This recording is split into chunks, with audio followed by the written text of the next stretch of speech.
Thanks for joining us today to explore the fuzzy front end of project life cycles. One of my favorite topics, actually.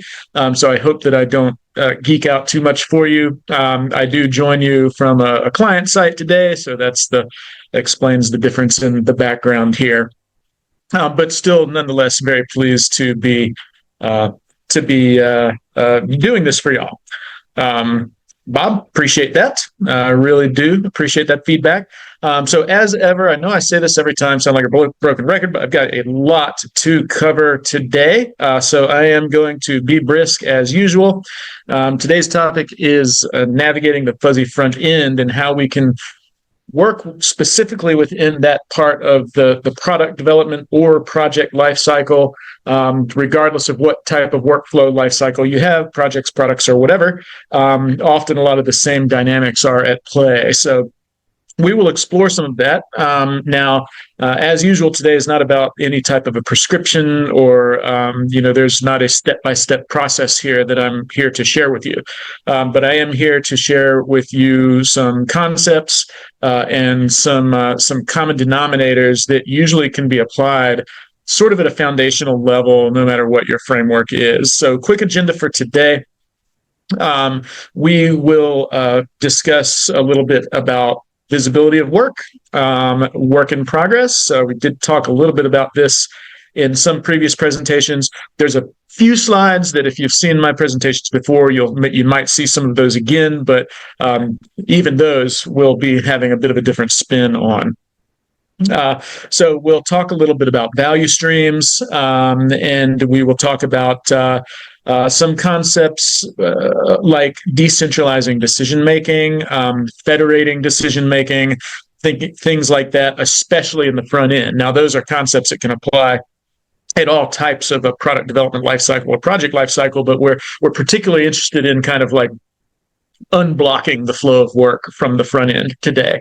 And then I'll introduce you to just a couple of economic rubrics like cost of delay or CD3. Some of you guys may be familiar with tools like WizGIF or something like that.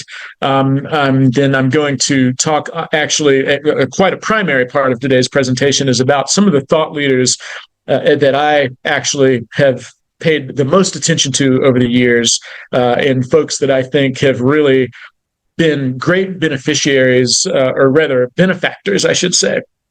The rest of us are the beneficiaries of their expertise. And I do that to kind of just turn you on to them and point you in their direction. Sometimes the folks have not heard of these people, even though they've informed some of the frameworks and concepts that we use all the time. So I'm going to introduce you to some of their concepts and some of their product flow tools and just some about who they are. So after today, if you take away nothing else, you will leave with some points in the right direction on ways people you can read up on to find to become much better at navigating the product and project lifecycle. There's really four in particular, and here they are. You'll see them come up as we go along. It's Gene Kim, Jez Humble, Don Reinertsen, and Joshua Arnold. And like I say, we'll talk a little bit more about them. So as I move to this next slide here, I'd like to ask a question. And if we were all in a room together, I would ask people to raise their hand, but I'll just ask the question rhetorically. How many people have ever been involved? And actually, feel free to holler in the chat if you don't mind. We would love to see if this resonates. But how many people have ever been involved in a project or a product development effort or any kind of initiative in which you got a certain way into it? It was well underway. There was much effort being given to it. And then at some point in the project, it became gradually clear, and there was gradually a shared understanding amongst people on that team that, you know what, this project is not meeting the need that it probably was initially instigated for. Or this project is doomed. Or, you know what, we're all working on this, but we feel like this is probably going to get canceled. Or we are working on this project or product, but there's a growing sense that, users are never going to use this, or this product is probably not going to be adopted. I wonder if anybody's ever experienced that. I see some thumbs up. Yes, obviously it's rhetorical. We have all probably experienced situations like that. Then we have to ask ourselves in that situation, and I'm sure we all do, was that work valuable? Was that G&A money well spent? What type of ROI are we looking at there? None. It's a common situation. Now, here's another one. How many people have ever worked on a large, expensive project or product development effort only to go back and find out later, maybe even years later, that, you know what, there ended up being very few or even no users for that product. We built something and it never got used. I wonder if anyone has ever encountered that. And once again, of course, appreciate the feedback if anyone ever has. So people understand this, and so this is, for one thing, yes, unfortunately, it's very, very disheartening. Nobody really would choose to be in that type of a situation. No one would like to, if they had their choice, work on something that a bunch of effort went into, and then you found out it got mothballed. We find out ourselves asking ourselves, was this valuable? So not very good. So let's think about this from the perspective of the de facto building block of project and product development work streams that we are all probably quite familiar with these days, the Agile team. So the Agile team is, this is not a presentation on Agile teams, so I'm going to trust that everyone has a basic familiarity with the concepts of an Agile team and how approaches like Scrum and things like that work, other Agile approaches and the roles and things like that, right? So if we think about the Agile team as, what is, I think, pretty broadly accepted these days as being a fundamental building block of value creation. So everybody knows the Agile team is there to produce value, but of course that value production is always in response to a need, right? The Agile team is there to meet a need. And that need obviously is going to be a need for a feature or for a product or for just any kind of business need. I would say it's just always going to be some type of business or organizational need. If you're in a government agency or a nonprofit, there's usually a mission-driven need or something like that. So whether they refer to that as business need or not, doesn't really matter. There's a need there, right? So let's think about that need for just a moment. And if you saw my last webinar, you saw this little series of slides, but similar concept, but we're going to be thinking about it through a different lens today.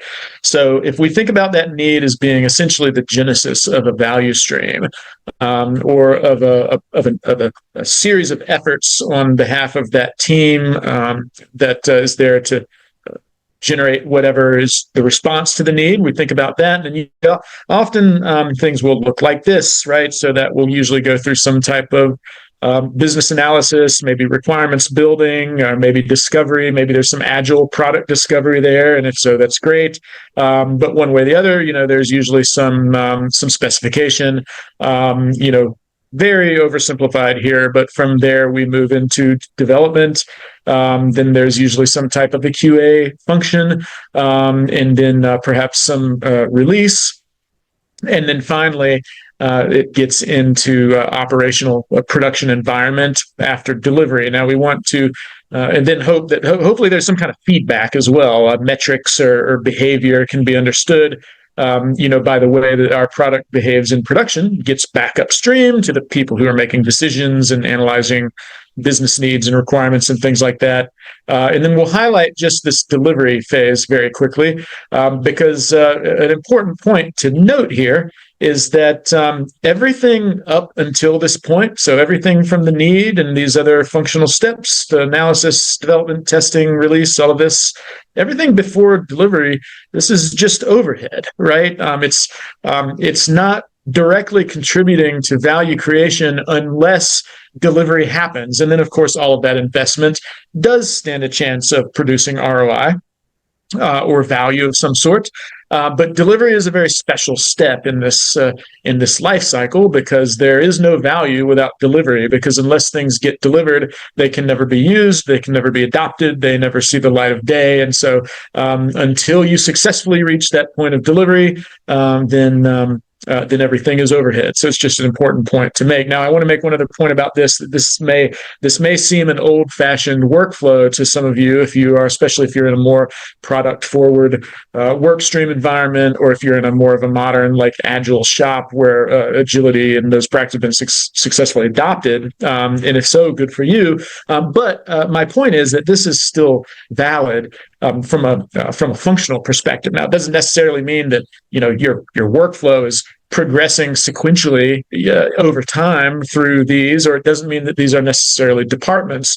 But there's multiple ways you could organize this. But one way or the other, these functions will have to be performed either in parallel, or continuously, or in a phase-gated fashion, an old-fashioned waterfall project management, or whatever. So but these things will all have to happen. The thing that matters is there's no value without delivery, and then things live in production, and then hopefully there's a feedback loop there. So it's good to think about what that feedback loop looks like, right? So I'll introduce you now that we've looked at that little sort of workflow diagram. Many of you may have heard of this. Certainly, if you're familiar with DevOps, you have definitely heard of Gene Kim, who co-authored the Phoenix Project some years back, even more than 10 years ago. Hard to believe, but if you've read this book, The Phoenix Project, and if you feel like it, you can tell me in the chat if you either have read The Phoenix Project or if you've never heard of it. I'd love to hear that too. But one of the main themes that Gene and his co-authors touch on in The Phoenix Project is that he draws this parallel between the world of manufacturing and the world of IT and technological and sort of invisible product development. And he draws a parallel here. And he explains kind of how in the world of manufacturing, they actually had a lot of the same problems with workflow. And he talks about kind of how they solved some of those problems. And some of those things have been adopted in our industries as well, things like Kanban and, even the andon core, quality first, shift left, if you've ever heard that phrase. The concept of shifting left is all about getting out ahead of the flow. But it's all about flow, really, right? Like walking up above the factory floor so you can see where things are piling up, so you can spot bottlenecks. You're building quality into the product instead of putting inspectors at the end of the assembly line after all the work has been done and they find a defect and then you just have to trash it and it's all reworked. That's obviously very expensive. So those kinds of ideas borrowed from manufacturing are very central to the Phoenix Project. I highly recommend the Phoenix Project too, by the way. So for those of you who answered in the chat, just as commentary, so that the Phoenix Project is essentially the book that launched the DevOps movement to world prominence. Gene did not invent the concept of DevOps, but he was one of the early small circle of professionals that was very close, and he was around and tight with some of the original thought leaders, Patrick Dubois and others like that, who kind of coined that original phrase DevOps. And then he wrote this book, which was all about how DevOps works. And so if you're a DevOps guy, which I certainly am, and you certainly should be, then you should definitely read this. It's a quick read. It's an easy read. It's a fiction book. So, but flow, yes. So if we think about Gene's concepts, and he presents in this book these what he calls the three ways, and I don't have time to go into all three ways today, but the first way is just simply flow. And it's obvious why this should be a priority concept, because the flow of work through your system is going to dictate how much gets delivered. How much gets delivered is going to dictate how much value is produced. And I mean value in dollars and cents terms, right? Like ROI, usage, sales, things like that. So if you can increase your flow, then you can increase your value production and you can increase ROI to the organization. And this is the kind of thing that leaders should be thinking about all the time, right? But, as project managers and product owners and people on development teams and things like that, a lot of times we're not necessarily thinking about the overall flow of work and value delivery through that entire system, because our environments are just so large and complicated. The work is very gnarly, and we have our piece of the world that we're looking at, and we might think about flow through our area of our work, but who thinks about flow from start to finish? Who thinks about flow from the initial business need all the way through those functional areas we talked about, all the way through to delivery, and all the way through to the flow of feedback on the behavior of a product or finished project in production? It's a rhetorical question. Who thinks about that, right? So these are a few principles of flow that Gene presents, and these are not, Gene did not. He did not invent these by any stretch. He just kind of repackaged them for DevOps. But these are, really taken from Lean, and in some ways the ideas are quite old. But they're kind of becoming new again when we think about enterprise knowledge work or enterprise technology work, the kind of work that people like us are involved in. And so, I won't talk to these necessarily individually, but I'll just run through them real quick. Making invisible work visible helps us to understand bottlenecks and increase our flow. Having techniques and processes in place to limit our WIP, to limit our work in process. We'll talk a little bit more about that here shortly. Reducing batch sizes, because as you can imagine, a smaller batch of work can be moved along faster. It's also cheaper to manipulate and process. So the smaller the batch sizes, the more batches you can move through, and the faster you can move them through. So you can see how that would increase flow. Reducing handoffs. I think that's probably pretty self-explanatory. Continually identify and elevate constraints. What does that one mean? That means you don't really have to think about solving all of the problems in your system. You just need to be able to identify the biggest problem in your system. And then when you elevate that constraint or challenge or problem, you're making that the most important thing to solve. And this is, again, a little bit oversimplified, but in some ways you can think about it could potentially be a real waste of time to really even work on solving any of the other problems until the biggest problem is solved, because that's your biggest bottleneck. That's your biggest constraint. So that's what that means. And then, of course, once you're able to visualize and map your value stream, we talked a little bit about that in our last presentation, then you can understand what is adding value to the flow and what is not adding value to the flow. And you can begin to eliminate and reduce those less value-added steps, those wasteful steps. So that's flow, and that's Gene Kim. So definitely check out Gene Kim. Definitely check out the Phoenix Project. Now, if we go back to our little flow diagram here for a moment, we think about this. We're thinking about flow. No matter how these different functions are organized, there's always going to be a way to map flow through a system like that. So if we're thinking about that, the Agile team that I talked about, they're really primarily focused on this one little area of the system, right? Development, potentially testing. Sometimes Agile teams and the Agile work patterns do move downstream just from software engineering or development to testing, and maybe even in a somewhat mature environment, maybe the Agile process applies to all of the steps in this flow, or all the function of this flow, or maybe if you're seeing success with an Agile framework, or you're practicing agility at scale or something like that, maybe you are starting to think about these things. And certainly, some frameworks like SAFe and other frameworks for organizational agility or business agility are definitely thinking about flow through this entire series of steps. But there's something else to think about here as well, besides just that, and that's the fact that you kind of got like these other concerns in a large enterprise environment. It's not just the flow of work through that technology or product or project development lifecycle is not standing alone. And these are just a few of them, right? We could think about a lot more, I'm sure, but you've probably often got the project management concerns here, or product concerns. There may be a PMO sitting over the portfolio. These may be shared services. um, development teams or testing or QA teams. These may be shared services, and then the how those services or the bandwidth gets divvied up may be governed by PMO. And we have to think about, all right, well, which product are we going to work on today? Which one is the next priority for us to perform QA on? Which one's getting released next? Because we're not working on just one project or product in an enterprise environment. We have a whole portfolio of projects and products. So how do we prioritize that stuff, and how do we manage that? It's a whole other dimension. And then, of course, there's often compliance, risk, security concerns. It's a whole other layer of constraints sometimes. And then you might have a business unit constructs who are competing for these shared services. Just might not always be the case, but often it is.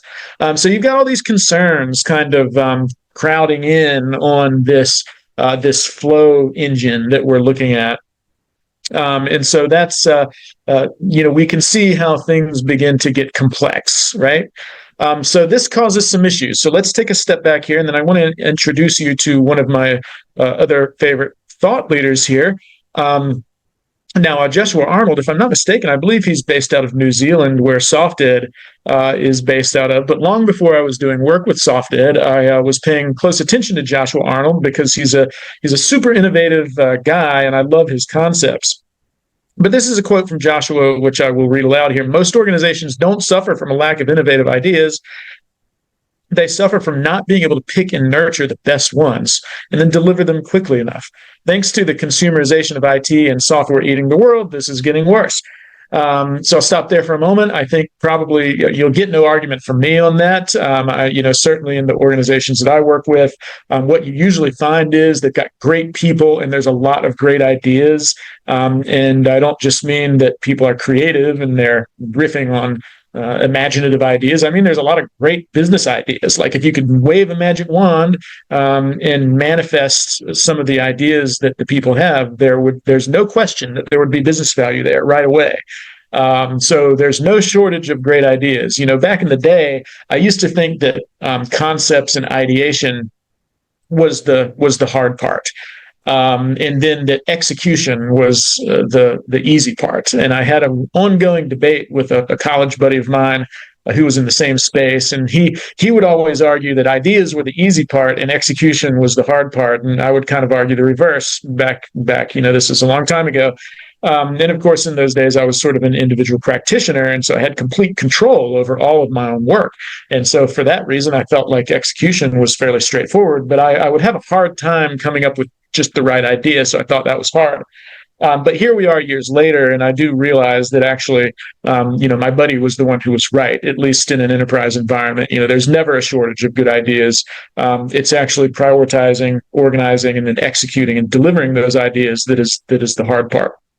And as Joshua says here, with all of the commoditized software available and just all of the services and all this, there's just no shortage of ways to execute.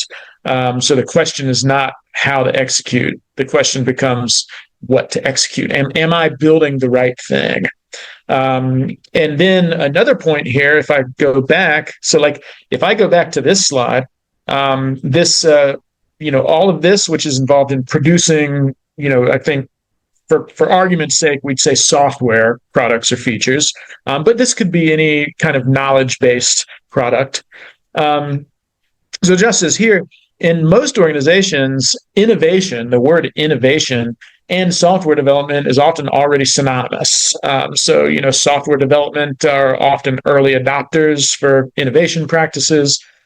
Agile practices lend themselves, in some cases, best to software teams and things like that. So for those and other reasons, software development is often synonymous with innovation. Now, I'm not saying that's every organization, but I think it's a valid point. So for the point of the next few minutes, we want to think about that, and we'll go back here to our little software engine here, and we'll think about that as being true. We're just going to kind of pretend that, the ability to produce the right software, to produce the right IT service, to produce the right knowledge product, or even physical product in some cases. The ability to do that is synonymous with the ability to innovate and to execute on that innovation. So we're just going to think about that. So what we see here, what we've talked about, this knowledge-based work or software workflow, we're going to take that and we're going to say, okay, that's synonymous with the ability to innovate. And so that's going to cause some issues. So let's think about those. And well, just a few of the issues that we encounter right away. We're going to put our innovation engine front and center here. We've got our software workflow. We've got our Agile team. Maybe the Agile team is like sitting right in here in app dev, maybe. And then maybe if we're lucky, we have some organizational agility structure sitting over top of that. But that's going to be our innovation, which we've already got kind of initiatives, our PMO, risk concerns, other concerns that are crowding in on just the ability to pure T innovate with software development. But now we've actually got other competing concerns as well, right? Different lines of business, different strategic initiatives, internal politics, Lord knows we all deal with that, right? And then just whatever reality is, whatever changing market conditions, users that now want something different, emergent needs or requirements that we didn't realize we had before, all kinds of things, right? As we always say here at SoftEd, it's a VUCA world, things are volatile and uncertain and complex and ambiguous. We sometimes we don't know what's going to hit us until it happens. So this becomes very complex, right? So this is just kind of my attempt to sort of graphically illustrate just with shapes and words, the behavior of the enterprise environment and what's expected from us to innovate in terms of actually executing on innovation. Everybody believes in innovation, but how do you actually execute on innovation? So I want to introduce you now again to my next thought leader. His name is Jez Humble, and I would love to know if anybody is familiar with Jez. Jez is one of my, frankly, he's one of my idols. I think it's safe to say. He's one of the most brilliant individuals that I've encountered in the world of enterprise software for sure, but later in the world of product ownership and product related and product forward roles. So I definitely check out Jez. He's a very engaging speaker. You can see some of his videos on YouTube. Beverly, you're exactly right. Just do it. Unfortunately, it's not always that easy as Nike makes it sound. So Jez Humble was co-author of a book in 2011 called Continuous Delivery. And now, if you recognize the phrase continuous delivery, it may be because you recognize it from the Agile Manifesto, in which the founders of the Agile Manifesto said right there in the beginning, our highest priority is to deliver value to the customer through early and continuous delivery of software. Now, that has grown to mean more than just software, but I think most people believe the Agile Manifesto's concepts hold, at least in principle. But Jez literally wrote the book with David Farley on technically executing continuous delivery. I think it's funny. I always say it took 10 years for somebody to write a book on actually how to do continuous delivery, because it was 2001 that the Agile Manifesto was signed, and the founders said, this is our highest priority, right? They literally said our highest priority is delivery of value through continuous delivery. And it was 2011, 10 years later, when Jez and David wrote this book to explain, actually from a technical standpoint, okay, well, how do you actually do that? And even then, this was it was perceived as quite radical in some cases.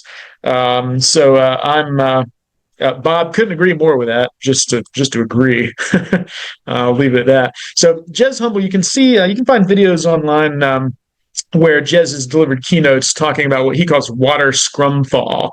Now, there's other words for things like this, but we've maybe encountered something like this. So if we think about the value stream that I just showed a few moments ago, this in some ways is just another way to look at it. So we're looking at it kind of from a top down, how project life cycles usually commence. But importantly, with this, it's not always just going to be software projects. It could really be any type of initiative.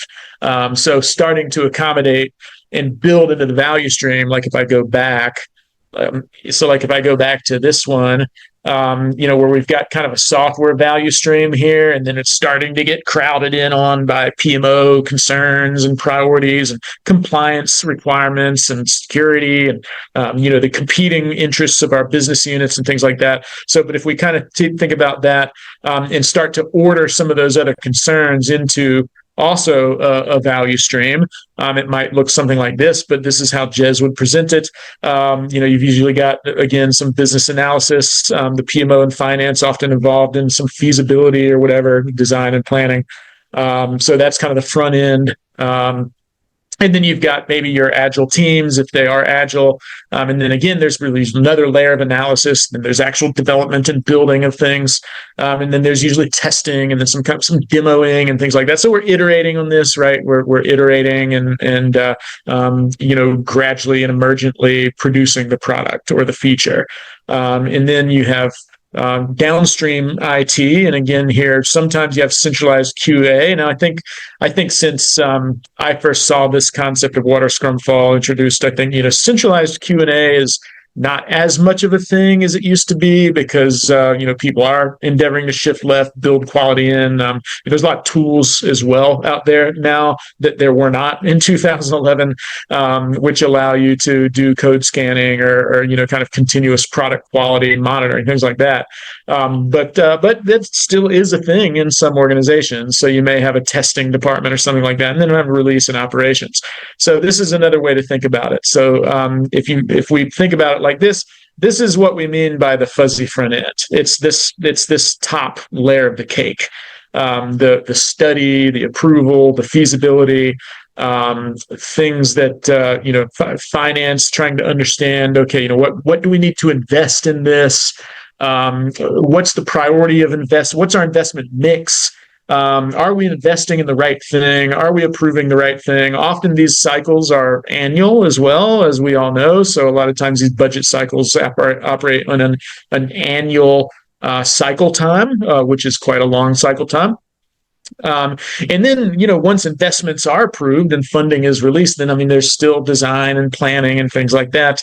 It's interesting. I'm involved in a project right now in which I've been engaged essentially just to do a study on, what might be possible and how to plan for it. I'm not saying that that's not a valid need. I'm just saying that this is where it happens, right? So the fuzzy front end, why is it fuzzy? Because it often doesn't have quite as much framework around it or process around it. There's not as much methodical approach to this side of the work here, right? Like, who's ever worked with a CFO's office, if you've worked with them at all, in which they have a methodical process-based approach to prioritizing and releasing funding for features or projects. Not saying that doesn't happen. I honestly don't know if it happens. I think it often does not. But is there something? Is there an equivalent of Scrum, or is there equivalent of SAFe, or is there equivalent of an Agile framework to sort of organize, compartmentalize, and help prioritize the things when they're living up here in feasibility or in the design phase? So those are some of the reasons of why I refer to it as the fuzzy front end, because the other thing you have to think about is, this is where all the ideas are living, right? So there's an inventory there. There's an inventory of probably really good ideas or really important needs, and they're sitting. Whoops, sorry about that. They're sitting up here, and they're waiting to be released to the actual work stream, which gets it closer and closer to delivery. In which, remember, ideas, no matter how good, they're not going to produce any value until there's delivery. So delivery. Can't say it enough. All right. So now this is another graphic I borrowed from a Jez presentation. This was conducted by Forrester. It's quite an older study at this point, but it was commissioned by ThoughtWorks. So ThoughtWorks, very very innovative organization, and Jez at one point worked for ThoughtWorks, and so he had insight into this. But they conducted this survey, which asked this one question survey, right? Select the statement that most closely aligns with how you decide which products are built. So there's a product discovery angle there, and there's a prioritization angle there, and there's an investment angle there. How does your company decide which products are built? And you can see how they do this. So almost half decides by committee from the options. About a fourth have a financial modeling, some kind of an economic model that they use. 13%, a not insignificant slice. It's just the opinion of the person with the highest salary. They just make the decision, and that's how we decide what we're going to invest in. 9% at the time this study was done, at least, used a product portfolio approach. Now, I'm hopeful that would be a larger wedge of the pie these days, but for sure, it's still something that a lot of organizations are investigating or trying to think about. Again, Beverly, couldn't agree more. That's quite related, right? So loudness, whoever is just willing to bang the drum the most, whether that's an internal hippo or not. And then they said they added this last option just for fun, maybe. No systematic approach at all, and I was actually quite impressed that actually 7% of the people actually answered that, right? So I think there's an important point here. Let me see. Do I have the ability to annotate here? I don't think I do. So hopefully you can kind of see my cursor. But if you think about this really basically boils down to two categories. If you think about whether or not there's a methodical approach or whether or not there's not a methodical approach, right? So if you think about decision by committee, that is not a methodical approach. Decision by hippo, or the highest paid person in the room, that is not a methodical approach. So that gets you, to 47, 50, 60%. No systematic approach, that adds another 7 there. So those three options are no systematic approaches. Now, if you use a product portfolio approach, 9%, plus financial modeling, 24%. So that's 33%. So 1 out of 3, or about 1/3, in aggregate across this survey, used some type of methodical approach, leaving 2/3 really without any real methodical approach on deciding what product we're going to build and invest in. So quite powerful. The highest paid person's opinion, or as Beverly said in the chat, the loudest customer, or the VIP customer who contributes the most to the bottom line, right? Like that's these individuals are often quite responsible for deciding what we're going to build. Happens all the time. So 76%, between 2/3 and 3/4. Really, and actually, sorry, if I go back here now, product portfolio approach. Now that may or may not have an economic modeling component, right? So we're basically left with very little economic modeling to make these decisions. So basically, at the time this study was conducted, 76% didn't use any economic framework for deciding and prioritizing product commitments. So when you put it in those stark terms, it seems pretty mind-blowing, right? Now, going back to Jez here, it was interesting because after Jez and his co-authors released Continuous Delivery, they wrote that. They wrote some other great books since. Jez, by the way, was one of the founding members of this organization called Dora. I don't know if anybody's familiar with Dora, now owned by Google. If you're not, you should check that out. But a mover and a shaker, suffice to say. So then the Phoenix project came out, and Jez and Gene Kim are tight. So after they published those things, then especially with continuous delivery, because it was so technically executing focused, tooling focused, and engineering. It was an engineering blueprint. So companies wanted to engage Jez as a consultant, and you can find the videos on YouTube where he talks about this.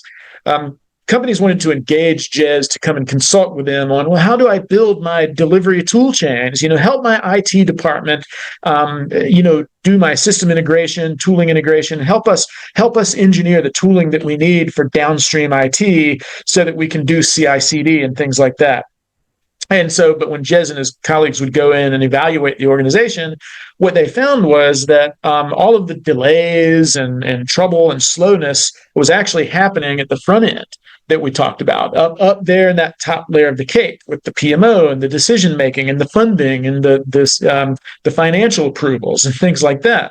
So this was interesting, right? Because Jez had written this engineering book, which ostensibly focused on the downstream area of the technology value stream, but really what was preventing the unlocking of value was all of this upstream stuff. So it's interesting to hear him talk about that because smart guy.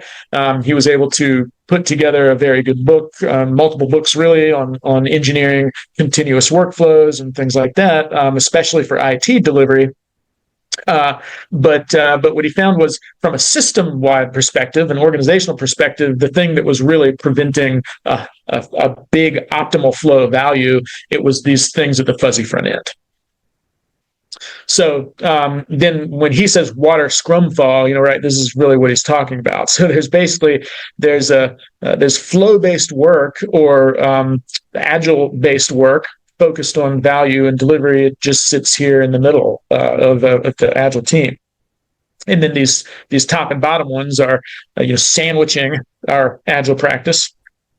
And even if you have a safe adoption, I think this still happens all the time, right? Like safe and frameworks like that, they have a tendency to kind of transform themselves full circle until next thing you know, you just have another like top-down, long cycle time driven set of management structures sitting on top of the people who are responsible for innovating. So that's just a little bit about that. Now let's talk about that. So if you are waiting on all this stuff, the fuzzy front end. Now, if you caught my last web seminar, I showed this slide as well. This is a slide from Gene's consultancy and his book publisher. And what you can kind of see is you have this interesting exponential curve as capacity increases. So what you can see is that up to about 90%, 90, even like 95% busy. If you're like 90% busy, then that's pretty negligible. I mean, there's not a lot of difference between being completely idle or being 90% busy. But once you get more than 90% busy, and this is for any resource, individual or entire department, or even the entire organization, once you're more than 90% busy, all of a sudden, people are going to have to wait on you because you have so much to work on that you have to plow through that work item by item. And so there's going to be a lot of waiting. Something, you can't work on everything at once. So something has to take its place in the queue and wait.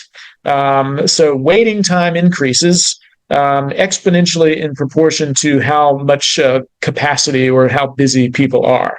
Right. So once you're above this point and you're kind of into this, like the high end of the spike, you can see how exponentially, very rapidly, the wait times increase. So this is too much work in progress, too much. Now, interesting, like who has ever spoken to a product owner or a software team or an IT team or a system administrator or a DBA or even a C-level executive? Who has ever dealt with one of those people who are less than 90% busy? Hopefully I can hear us all chuckling about that, right? Because they're always so busy. But so when the capacity gets very, very full, flow slows down. So thinking back to that idea about product flow and value flow, when you have full capacity, you have slow flow. So if we map the value stream across this software engine, which, as we established, at least for today, synonymous with innovation, what you're going to see is that there's a lot of waiting. There's a lot of waiting because the functions are at such full capacity. And so when there was a lot of waiting, there's a lot of waste. If we visualize this, you can kind of see how large the ratio of waiting is to the ratio of value-added work. So that's a big problem, right? Waiting is not good. Waiting is wasteful. There's no delivery happening if things are waiting. Yes, Craig, exactly. Never. Me neither. Like you just don't encounter people who are responsible for technology work who are not at full capacity. And you probably had to wait on those people. So this is why, right? So when there's waiting, then there's queuing, and then that equals waste, right? So now we're going to introduce the last rock star for today. This is Don Reinertsen. Now, Don, even if you haven't heard the name of Don Reinertsen, if you're familiar with SAFe, SAFe has this rubric for prioritizing things called weighted shortest job first, or WSJF. That is based in part on some of Don's concepts. Although I'll be forthright in saying, like, I actually like Don's concepts. I think they're superior to the way that SAFe codified those concepts. Just my opinion, personal opinion. But Don is the master of queuing theory and in organizations, specifically around product development. So this is a somewhat dry read, but it's an invaluable book if you've never checked it out.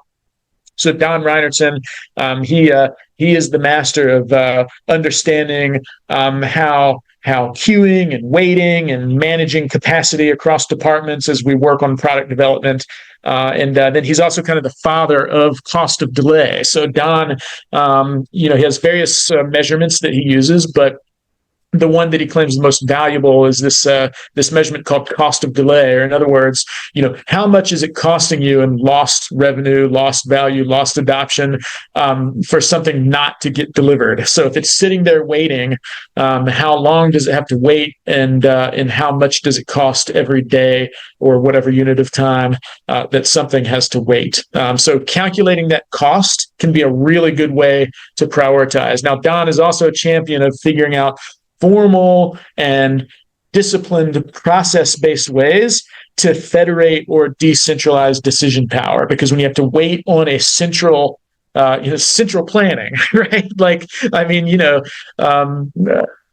I'll just leave it at that. But that gets slow, right? It gets when you have to wait on one particular decision maker to really evaluate and micromanage everything. If you can figure out rules that allow people closer to the edge, closer to the work itself, that they know what they have to do. Like, the leaders have put rules in place so that the people who are actually on the front line of the work, they know how to make the decisions for the situations they encounter. That's obviously much faster, right? So that's why Don is such a champion of decentralizing decision making.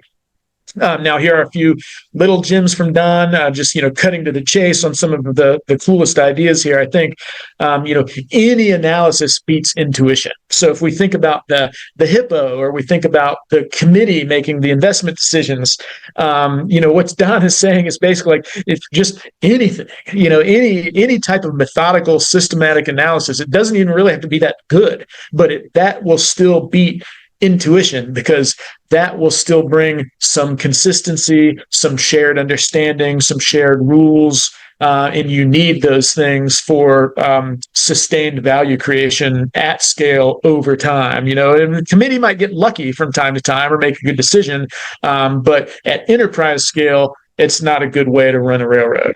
Now, find a common economic basis. That's another interesting one of those foundational ideas that can apply in all kinds of situations. If you find the common denominators, just like, we have a fiat currency here in the U.S. where I'm presenting from, the U.S. dollar is the common economic basis. The U.S. dollar gives everybody a common component of language, vocabulary to do economic transactions. Everybody uses the same currency. So if we can find ways to do that within our own organizations, across our own workflows, that can really grease the wheels of process. It can really increase the flow, because now you have a tool that you can use for people to make decisions about value on their own and with their peers, rather than having to defer to someone up the decision-making chain. And this third one's pretty obvious, but making visible cues visible. So a lot of times, if you think about like that value stream map that we looked at, all that red that was waiting, that's all cued work. It's very important to figure out just how to visualize that, because sometimes you don't even know that it exists. And so, yes, Beverly, absolutely. Couldn't agree more. Culture shift, absolutely necessary. And so I know that's kind of inferred here a little bit, but just because something requires a culture shift doesn't mean that it's not the way that it should be being done. I think a lot of times cultural headwinds are the big thing that holds us back.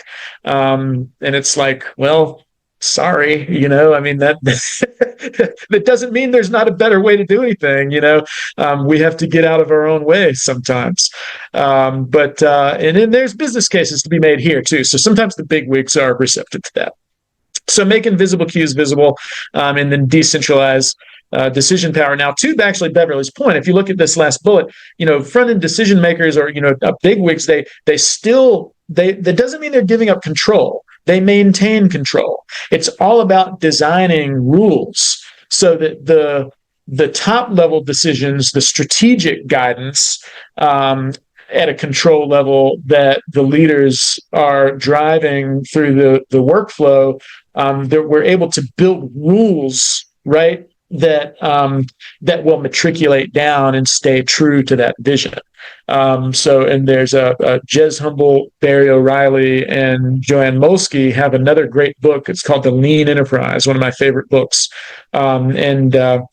They actually talk about how to do this in a way that it doesn't lose the top level strategic command, but it gives people lower down on the food chain the tools that they need to decentralize the decision making power. So it's not about bypassing senior leadership. It's about basically getting the decision making power out of just the head of the senior leadership and designing rules to make that carry through. And then finally, Don's biggest guidance here: if you only calculate one thing, calculate cost of delay. And then there's an interesting example Don gives. You can find videos online of Don talking about this, but they were able to use this type of approach with work that Don did at Boeing. This has been a while back, and Boeing's been in the press lately, not for the best of reasons, but when they were designing and building the 737, Boeing was able to come up with rules that essentially, as they were trying to reduce weight when they were designing the aircraft, they were able to find the common economic basis and determine that essentially, if for every 1 pound of reduced weight, they knew for sure that was going to be a greater than $300 savings for the product and worth therefore that investment. So engineers who are working on the design of the plane, they no longer needed approval. If they could come up with a design change, then of course still subject to compliance and safety and things like that. But we're not talking about those types of approvals, but just in terms of the weight of the build when they were doing the designs, the engineers were then empowered to say, if you can find a way to reduce weight by 1 pound, then you are approved to do that, right? Like you don't have to seek further approval. Going back to Josh Arnold for a moment, now he takes cost of delay one step further with what he calls a CD3 score, where he kind of introduces a further aspect of time sensitivity to it. Cost of delay divided by duration, and that gives you a CD3 score. Now you have a really substantive way of qualifying and prioritizing based on value. I mentioned WSGIF earlier, and that's CD3 is kind of I think a better way, but it's along the same line, right? So there's a very interesting case study that you can find at Josh's website, Black Swan Farming. Now this is an actual project that was done where they went in and mapped all of the things in the backlog, whatever 70 plus features that were waiting to be built. And then they calculated cost of delay for those features. And what they saw was, once again, you see this exponential pattern. So what they saw was that these top, a very small number of features, these three up here, they had a very high cost of delay. So it was costing millions of dollars for this client for every unit of time that wasn't delivered. But that the workflow, the backlog was not prioritized that way. The backlog was prioritized. You often prioritize just first in, first out. That's a common queuing method. It's just whoever asked for it first, they got in line, they queued up, and they're the first ones to get worked on. Well, that means that you can have all this long tail of lower value features is all mixed up together with the really high value features. So what they did was they reorganized the backlog. It's just one example of how they did that. So how do you qualify value? Well, that's a whole other web seminar, and one that I hope to talk to you about in the near future. We talked about value stream mapping a couple of webinars ago. That's one way to get deeper on that. Understanding and qualifying value is a subject unto itself, but I will leave you just with these nuggets, right? This has to do with the analysis during the fuzzy front end. You should qualify and rank the value ASAP in the portfolio lifecycle. According to Jez, right, 70% of organizations are not using anything for this, right? What does Don say? Any analysis beats intuition. What does Josh say? Use cost of delay and a CD3 score to qualify that value and rank it, right? So that is where I will leave it for today. We are about at time. Just to sum up some of the key lessons here, find an economic heuristic. It can be cost of delay, it can be a CD3 score, it can be something else, but remember, any analysis is better than nothing. Build in Slack for downstream areas, right? Remember, once you're above 90 to 95% busy, then you're going to get very inefficient. So that's math, right? Like you can calculate the capacity, full capacity, slow flow, reduction in value creation. Enable work to be pulled downstream instead of pushed downstream. So I think that's gotten more popular with techniques like Kanban and stuff like that. We understand that to optimize flow, you've got to be able to pull. So stakeholders rank the value, and that's the next priority. And when a team has work capacity, they just pull from the top of the list and get going, and they don't have to spend any time thinking about priorities. To find ways to shorten the cycle time for upstream decisions and commitments, right? So if you have that's one of the benefits, by the way, of having an economic heuristic. If you have an economic model for prioritizing value, then you can do it much faster because there's not quite so much bike shedding and meetings and stuff about this. So help upstream decision makers find and implement value heuristics that are based on economic or financial modeling. It doesn't have to be super complicated. It can be basic. In fact, it's better if it's basic because then it's fast. And then outside of that, put the other decision-making power, push that downstream. And again, you do this with rules that people can follow, the combination of rules with fast prioritization so that people know what to work on next and apply the rules. Rules have been designed thoughtfully in accordance with senior decision makers so that the senior decision maker knows that their decision criteria are essentially being force multiplied throughout the entire work stream. That's how you do it. So take that as you will. May have generated some challenging ideas. I don't know. To be sure, there is an important cultural component there. To Beverly's last question, how do we do that in the face of rapid attrition? I think it's actually a great point. I think it's even if nothing else, it's very important to come up with long-lived or economic rules and heuristics, prioritization methods, ways to model rules that tie to the decisions that can kind of live on past individuals. I think that's a continuity is to be had there. So I hope that is helpful. I will pass it back to Laura and close out for the day. I've got to get back to work here myself, so I wish everyone an excellent afternoon. Thanks again so much for the time. I always enjoy presenting to you guys, and I hope you'll join me next time. All right, cheers.